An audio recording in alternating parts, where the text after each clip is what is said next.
అన్నా 6 రోజులేనన్నా అన్నం తిని ఏదైనా ఉంటే సాయం చేయండి అన్న. 6 రోజుల నుంచి అన్నమే తినలేదండి. ఏ కాలం వచ్చింది బీరోలోకి.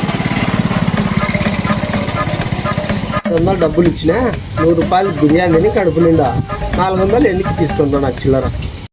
సరే అన్న. తను 500 ఇచ్చినాడు, 100 రూపాయలు బిర్యానీ తిని 400 చిల్లర తెమ్మన్నాడు. అది ఎట్లా ఫుల్ ఇప్పుడు తిన్నా.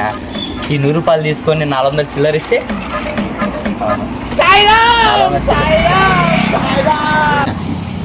ఇదిగో అన్న డబ్బులు. 100 రూపాయలు బిర్యానీ తిని నీకు చిల్లర 400 తీసుకొని వచ్చిన అన్న. సరే బాబు, అలా ఈ దొంగ నోట్ని ఎలా మార్చాలనుకుంటా. ఈ పిల్లోడిని నువ్వే పంపించిన. ఈ పిల్లోడు 100 రూపాయలు బిర్యానీ తినింది కాక మళ్ళీ నాకు 400 డబ్బులు ఎన్నికి తీసుకొచ్చి ఇచ్చినాడు.